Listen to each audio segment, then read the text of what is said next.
अस्सलाम वालेकुम, कैसे हैं आप लोग। मेरा नाम है ज़ियाद अली और आप देख रहे हैं मेरा यूट्यूब चैनल। तो जनाब कुछ टॉपिक्स हैं जिनके हवाले से आज की वीडियो में बात करेंगे।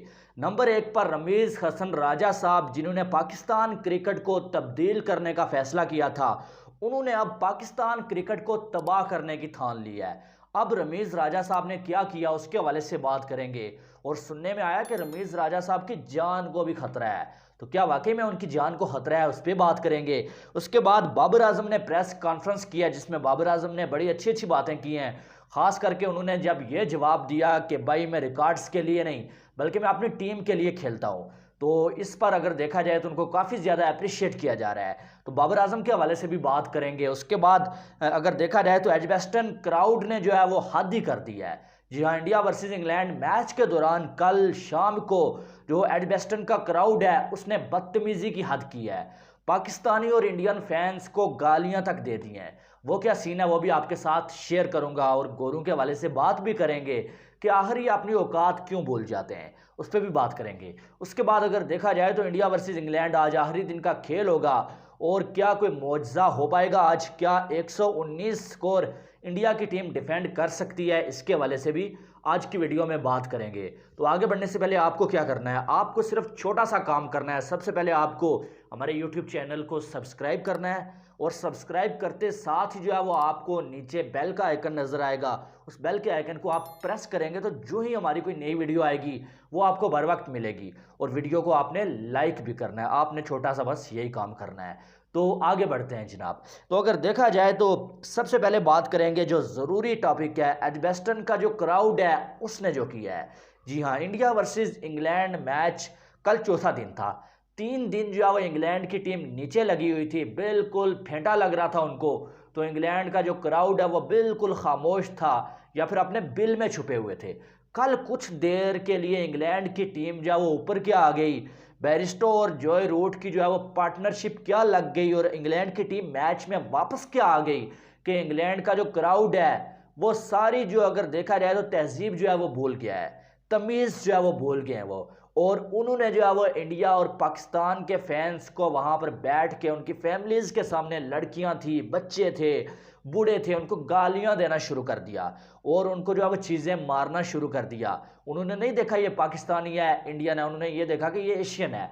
अब आप देखेंगे हम सब आपस में लड़ते रहते हैं जी, तू पाकिस्तानी है भाई, तू क्यों यहाँ पर आया हुआ है, तू इंडियन है भाई, तू क्यों पाकिस्तान की तारीफ कर रहा है। ऐसे ही दिन रात हम जो है वो लड़ते रहते हैं आपस में। हमारी सबसे जो बड़ी प्रॉब्लम है यही है कि हम आपस में लड़ते हैं और एक दूसरे की जो है वो टांगे हम खींचते रहते हैं।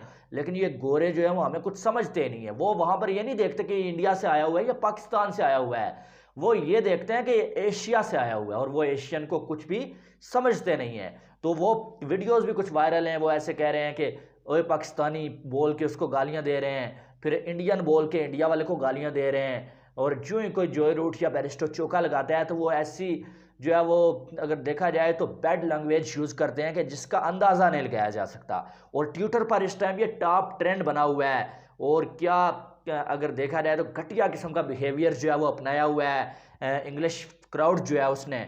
तो मेरे ख्याल में ये एक बहुत बड़ी घटिया हरकत है, बहुत बड़ी घटिया हरकत है। 3 दिन आपको फेंटा लगता रहा, आप जो है वो बिल में छुपे हुए थे, थोड़ी देर आप जो है वो ऊपर क्या आ गए कि आप जो है वो सब कुछ तमीज़ से आपने बुला दी और फैंस को आप जो है वो गालियां दे रहे हैं और गंदी गालियां दे रहे हैं। तो मेरे ख्याल में ये एक इंग्लैंड और ऑस्ट्रेलिया जो है इनका ये सबसे जो बुरी हरकत होती है ये इनकी यही होती है।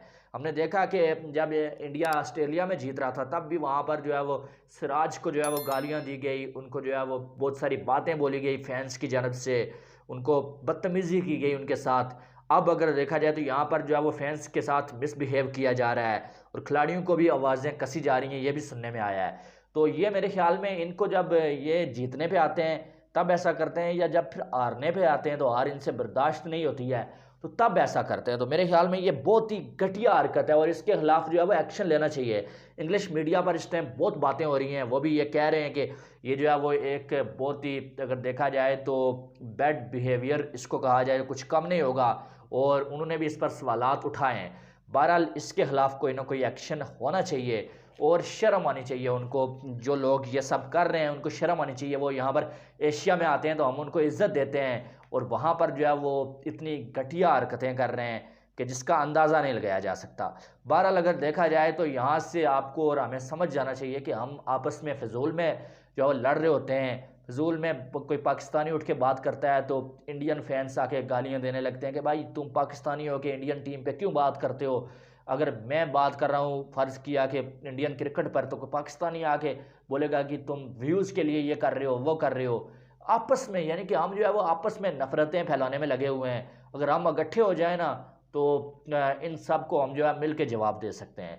बहरहाल अभी जो है वो इकट्ठे होकर इनको जवाब देने का वक्त आ चुका है, क्योंकि आप देखें कि वहाँ पर पाकिस्तानी लोग भी गए हुए थे, इंडियन फैंस भी गए हुए थे। पाकिस्तानी कुछ लोग जो है वो पाकिस्तान की शर्ट पहन के इंडिया को चीयर कर रहे थे। जी हाँ, इंडिया को सपोर्ट कर रहे थे पाकिस्तान की जो है वो शर्ट पहन के। कुछ लोग, औरतें, बच्चे, और उन्होंने जो है वो इंग्लैंड के जो फैंस हैं उन्होंने उनको भी गालियाँ दी।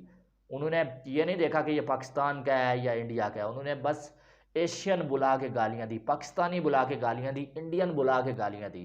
तो मेरे ख्याल में इसका जवाब इनको देना चाहिए। बहरहाल उसके बाद आगे अगर चलें तो इस टाइम ट्विटर पर जो है वो इस टाइम तबाही मची हुई है। हर बंदा जो है वो इस बैड बिहेवियर को लेके बातें कर रहा है और जो है वो उनको जो है वो तमीज़ सिखाने की कोशिश कर रहा है। बहरहाल देखना यह है कि अब आज के दिन जो है वो क्या कुछ हरकतें होती हैं।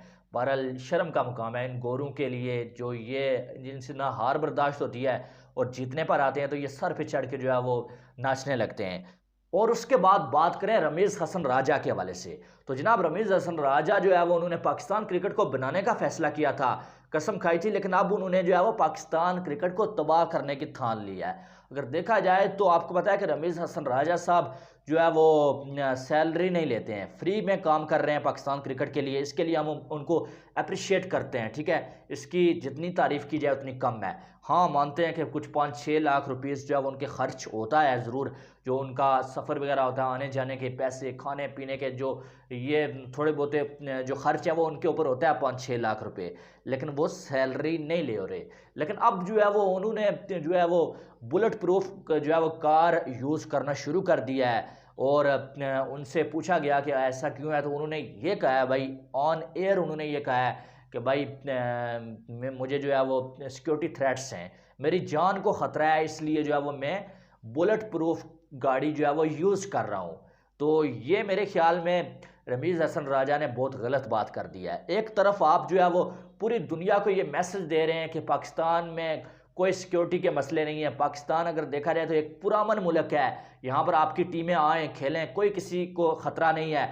दूसरी साइड आप जो है ख़ुद जो है वो बुलेट प्रूफ गाड़ी यूज़ कर रहे हैं और आप मीडिया पे आके ये बता रहे हैं कि मेरी जान को ख़तरा है, मुझे सिक्योरिटी थ्रेट्स हैं।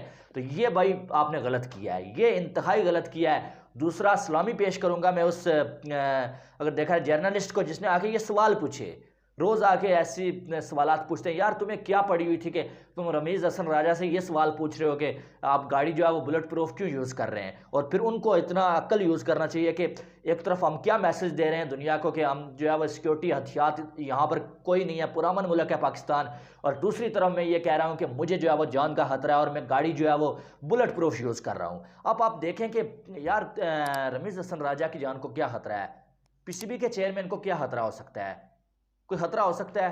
नहीं खतरा हो सकता है। दूसरी टीमों को आप ये मैसेज दे रहे हैं कि भाई यहाँ पर पाकिस्तान पुरअमन मुल्क नहीं है, और आप जो है वो ना कोई इवेंट हो रहा है, ना पीएसएल हो रहा है, ना वर्ल्ड कप हो रहा है, आप घर से बाहर निकलते हैं तो बुलेट प्रूफ गाड़ी में आप बाहर निकलते हैं। तो दूसरे लोग भी, दूसरी टीमें सोचेंगी आप ऑस्ट्रेलिया, इंग्लैंड, न्यूजीलैंड को क्या मैसेज दे रहे हैं। वो ये सोचेंगे कि यार पीसीबी का जो चेयरमैन है जो घर से बाहर निकलता है तो वो बुलेट प्रूफ गाड़ी लेके निकलता है, तो हमें कौन सी पड़ी हुई है कि हम अपनी जान को ख़तरे में डाल के वहाँ पर जाके पाकिस्तान में सीरीज़ खेलेंगे। तो ये एक बहुत ही गलत और घटिया किस्म का मैसेज जो है वो रमीज़ साहब दे रहे हैं। जब रमीज़ राजा साहब पहले आए थे तो ये कह रहे थे कि मीडिया वालों से ये कह रहे थे कि आप जो है वो अपनी जो है वो हेडलाइंस बैड मत बनाइएगा, बैड हेडलाइंस मत चलाइएगा, ऐसे हमारी क्रिकेट की तबाही होगी, हमारी क्रिकेट जो है वो बैक फुट पे चली जाएगी। और खुद आप जो है वो कौन सी हेडलाइंस दे रहे हैं। और ऐसे ही जो जर्नलिस्ट हैं उनका समझ नहीं आ रहा कि बेतुके से सवाल पूछते रहते हैं। पिछले कुछ दिनों पहले जो है वो वसीम खान जो है वो सेंट्रल कॉन्ट्रैक्ट अनाउंस कर रहे थे, वहाँ पर एक बंदा जाके पूछ रहा है कि भाई साहब श्रीलंका के खिलाफ जो है उसको टीम कब अनाउंस करेंगे।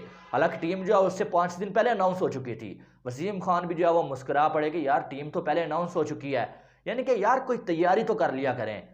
वैसे ही पता नहीं कौन सा नशा किया होता है और आगे सवालात। फिर आप इतना तो कम अज़ कम जर्नलिस्ट हो, आप इतना तो सोचना चाहिए कि ये सवाल मैं पूछूंगा रमीज़ साहब से, वो ज़ाहिर सिक्योरिटी थ्रेट्स हैं तभी तो वो जो है वो गाड़ी यूज़ कर रहा है, ये मैं पूछूंगा तो पूरी दुनिया में मेरी वीडियो जाएगी, लोग देखेंगे, पाकिस्तान का क्या मैसेज जाएगा वहाँ पर, फिर कोई टीम पाकिस्तान में खेलने के लिए आएगी।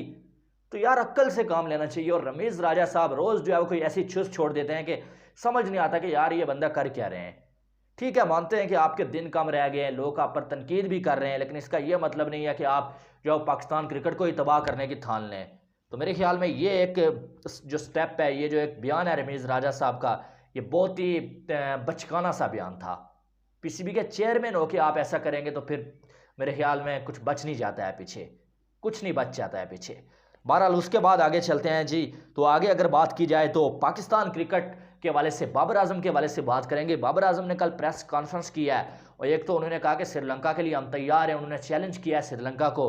दूसरा, उनसे वही जो गिस्से पिटे सवाल होते हैं रिकॉर्ड्स के बारे में, हमारे जो जर्नलिस्ट होते हैं यार, इनका सबसे पहले जो मुझे बुरी चीज़ लगती है वो ये लगती है कि जो कोई बाहर से टीम आती है, इंग्लैंड से आती है, न्यूजीलैंड से आती है पाकिस्तान खेलने के लिए, तो ये सबसे पहले प्रेस कॉन्फ्रेंस में उससे ये सवाल पूछते हैं कि इंडिया बेहतर है या पाकिस्तान बेहतर है, इंडिया की सिक्योरिटी बेहतर है, पाकिस्तान की सिक्योरिटी बेहतर है, बाबर आजम बेहतर है या विराट कोहली बेहतर है।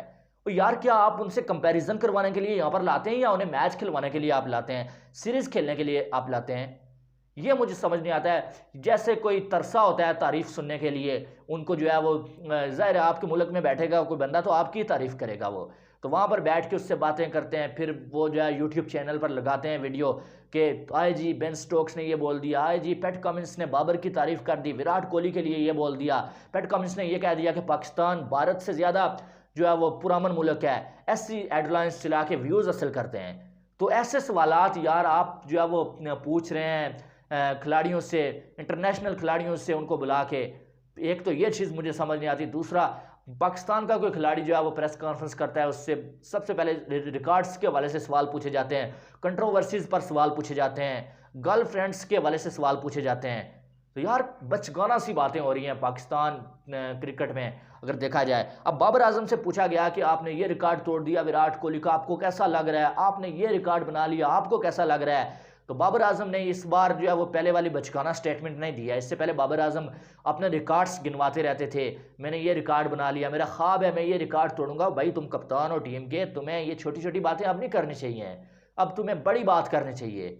ऐसी बातें करके आप जो है ये साबित करते रहते थे कि मैं टीम के लिए नहीं बल्कि मैं अपने रिकॉर्ड्स के लिए खेलता हूँ। लेकिन बाबर आजम की अच्छी चीज़ ये मुझे लगी है कि बाबर आजम ने तनकीद से सीखा है। लास्ट टाइम उन्होंने ऐसी बातें की थी, उन पर तनकीद हुई थी, अब बाबर ने तनकीद से सीखा है कुछ। तो अब अगर देखा जाए तो बाबर आजम ने ये बोला कि मैं रिकॉर्ड्स के लिए नहीं, मैं टीम के लिए खेलता हूँ। जी हाँ, उन्होंने बोला कि रिकॉर्ड्स की मुझे कोई फिक्र नहीं होती, मैं टीम के लिए खेलता हूँ। हाँ, मैं मेहनत करता हूँ कि मैं अच्छा खेल सकूँ, रिकॉर्ड जब बनता है मुझे खुशी होती है, लेकिन इसका यह मतलब नहीं कि मैं रिकॉर्ड्स के लिए खेलता हूँ, मैं अपनी टीम के लिए खेलता हूँ। तो ये मेरे ख्याल में बाबर आजम ने बहुत अच्छा जवाब दिया है और अप्रिशिएट करना भी चाहिए इसको। और बाबर आजम ज़ाहिर है टीम के कप्तान है, अब बाबर आजम कोई प्लेयर नहीं बल्कि वो टीम के कप्तान है। तो आप बाबर आजम को एज अ कप्तान सोचना चाहिए, ना कि एज अ प्लेयर सोचना चाहिए। तो कप्तान जो होता है वो पहले टीम के बारे में सोचता है, उस कप्तान को सिर्फ खुद को नहीं बल्कि बाकी के जो 10 खिलाड़ी होते हैं उनको भी खिलाना पड़ता है। तो मेरे ख्याल में बाबर आजम ने बहुत अच्छी बात की है। तो होना भी ऐसा ही चाहिए यार, कप्तान है आप, प्रोफेशनल खिलाड़ी हैं आप, आपको ये बात करनी नहीं चाहिए कि मेरा रिकॉर्ड बन गया, भाई मैं रिकॉर्ड के लिए खेलता हूँ, मेरा ख्वाब है कि मैं ये रिकॉर्ड बनाऊँ, वो ख्वाब रिकॉर्ड बनाऊँ। आपका ख्वाब ये होना चाहिए कि मैं पाकिस्तान को जितवाऊँ, आपका ख्वाब ये होना चाहिए कि पाकिस्तान को वर्ल्ड कप जितवाऊँ, ना कि आपका ख्वाब ये होना चाहिए कि मैं विराट कोहली का रिकॉर्ड तोड़ूं। आपका ख्वाब नहीं होना चाहिए कि मैं सचिन तेंदुलकर का ख्वाब रिकॉर्ड, ठीक है ख्वाब आपका है, आप दिल में रखें, लेकिन मीडिया पर आके आपको ऐसी बातें नहीं करनी चाहिए, आपको पाकिस्तान क्रिकेट का सोचना चाहिए। तो मेरे ख्याल में बाबर आजम ने ये बहुत अच्छी बात की है, इस पर अप्रिशिएट करना भी चाहिए। उसके बाद अगर देखा जाए तो भारत वर्सेस इंग्लैंड आज 5वां दिन शुरू होगा और मैच में कुछ बचा तो नहीं हुआ है, लेकिन किसी अगर देखा जाए मुआवजे की गुंजाइश है, कोई मुआवजा हो सकता है, तो घबराने की ज़रूरत नहीं है। हम आज भी आपको बोलेंगे कि आपने घबराना नहीं है सबसे पहले, क्योंकि अगर देखा जाए तो 119 स्कोर जो है वो इंग्लैंड को चाहिए। तो कल परसों भारत जो है वो 120 के अंदर भारत के 7 खिलाड़ी आउट हो चुके थे, अगर तो इंग्लैंड के 119 के अंदर 8-7 क्यों नहीं आउट हो सकते? भारत क्यों नहीं 119 के अंदर इंग्लैंड के 7 खिलाड़ी आउट कर सकता है? कर सकता है मेरे भाई, कर सकता है। हो सकता है, यहाँ पर भी मौजज़ा हो सकता है। लेकिन अगर भारत पहले सेशन में 4 विकेटें गिरा देता है, बुमराह और सबसे पहले जो है बुमराह और शमी को इकट्ठे बॉलिंग करनी चाहिए। मुझे समझ नहीं आ रहा कि कल बुमराह और शमी ने इकट्ठे बॉलिंग क्यों नहीं की। ये मुझे बुमराह अगर देखा जाए तो कल उस तरह से लय में नज़र नहीं आए। बॉलिंग में ठीक है, लेकिन कप्तानी उस तरह की बुमराह ने नहीं की है। अगर देखा जाए तो मोहम्मद शमी की जब रिवर्स स्विंग होना शुरू की तो शमी को हटा दिया। क्यों हटाया भाई? शमी को तब बॉलिंग करवानी चाहिए थी, शमी तब विकेटें ले सकता था, आपने उसको हटा दिया। और बुमराह और शमी ने इकट्ठे बॉलिंग भी नहीं की। तो आज मेरे ख्याल में अटैक जो है वो बुमराह और शमी को करना चाहिए। फील्डिंग जो है उनको अटैकिंग लगानी चाहिए, स्लिप में फील्डर्स लगाने चाहिए और जो है वो अटैकिंग बॉलिंग करनी चाहिए। तो अग्रेसिव बॉलिंग आप करेंगे तो मेरे ख्याल में ये अच्छा होगा। अग्रेसिव बॉलिंग आप करेंगे तो आप जो है वो इस दिन को अपना दिन बना सकेंगे। इससे पहले भारत ने कई बार ऐसा किया है कि 150 स्कोर जो है वो आखिरी दिन में जो भारत ने डिफेंड किया। भारत की बॉलिंग ऐसी नहीं थी कि 378 स्कोर जो है वो भारत डिफेंड नहीं कर सकता। भारत की जो इमेज बनी हुई है, जो भारत का बॉलिंग अटैक है, उसको यार कम से कम 378 स्कोर डिफेंड करना चाहिए था। हुआ ये कि भारत का स्कोर भी ठीक था, टाइम कम था एक भारत के पास, और भारत ने जो है वो थोड़ा जल्दी जो है वो भारत की इनिंग्स खत्म हो गई, इंग्लैंड को टाइम ज़्यादा मिल गया। दूसरा ये कि इंग्लैंड ने जो है वो अपनी प्लानिंग बदली है, उन्होंने जो है वो डिफेंसिव नहीं बल्कि अग्रेसिव अप्रोच अपनाई है। आप देख सकते हैं जोई रूट और बैरिस्टो कितना तेज़ बैटिंग कर रहे हैं। तो ये वजह है कि भारत के हाथों से ये मैच स्लिप हो चुका है। अब जो है वो कोई मौजज़ा ही भारत को बचा सकता है। और अगर देखा जाए तो आज जो है वो बुमराह और शमी के कंधे पर बहुत बड़ी जिम्मेदारी है। पहले सेशन में अगर वो 4 विकेटें ले लेते हैं तो ये मैच भारत के हाथ में आ जाएगा। अगर ऐसा नहीं हो पाता तो फिर कहानी जो है वो इंग्लैंड के हाथों में चली जाएगी। बहरहाल कुछ कहा नहीं जा सकता। टेक्निकली अगर बात की जाए तो क्रिकेट है, क्रिकेट में कुछ भी हो सकता है क्रिकेट में। और भारत की बॉलिंग भी तगड़ी है, इसका ये मतलब नहीं कल अगर बॉलिंग नहीं चल सकी सही तो आज भी नहीं चलेगी। आज नए बॉल के साथ बुमराह और शमी जो है वो कुछ ना कुछ कमाल लाजमी करेंगे। बहरहाल उम्मीद है कि अच्छा होगा, अच्छे की उम्मीद रखनी चाहिए। बाकी बैरिस्टो इस टाइम 72 पा रहे हैं, जोई रूट जो है वो 76 पा रहे हैं। और बाकी आज अगर देखा जाए तो आज देखना यह कि क्राउड क्या कर पाता है। वैसे तो हमारे लोग जो हैं वो विराट कोहली पर बातें कर रहे थे कि विराट कोहली जो है वो एग्रेशन नज़र आया, विराट कोहली गुस्से में होते हैं, विराट कोहली जो है वो ये करते हैं, स्लेजिंग करते हैं, वो करते हैं। यानी कि हमारा मसला ही है कि हम अपनों पर जो है वो तनकीद करते हैं, हम अपनों की टांगें खींचते रहते हैं। दूसरा कोई आज बात करे ना उस क्राउड पे, आज क्यों नहीं कोई कर रहा? मेरे ख्याल में विराट कोहली का वो रवैया, वो विराट कोहली का एग्रेशन ठीक था। और एक और बात है कि विराट कोहली एग्रेशन इससे पहले जो है वो ये नज़र नहीं आ रहा था, आजकल जो है एग्रेशन वापस आ रहा है। तो क्या अगली बारी जो है वो सेंचुरी की है, क्या अगली बारी फॉर्म की है एग्रेशन के बाद, क्या विराट कोहली का फॉर्म भी वापस आने वाला है? ये भी देखने वाली बात है। बहरहाल उम्मीद है कि आपको ये वीडियो पसंद आई होगी। वीडियो अगर आपको पसंद आई तो वीडियो को लाइक और चैनल को सब्सक्राइब लाजमी कीजिएगा ताकि आने वाली तमाम अपडेट्स आपको बर वक्त मिल सकें। तो मिलते हैं किसी और वीडियो में, तब तक के लिए मुझे दीजिए इजाज़त। अल्लाह हाफिज़।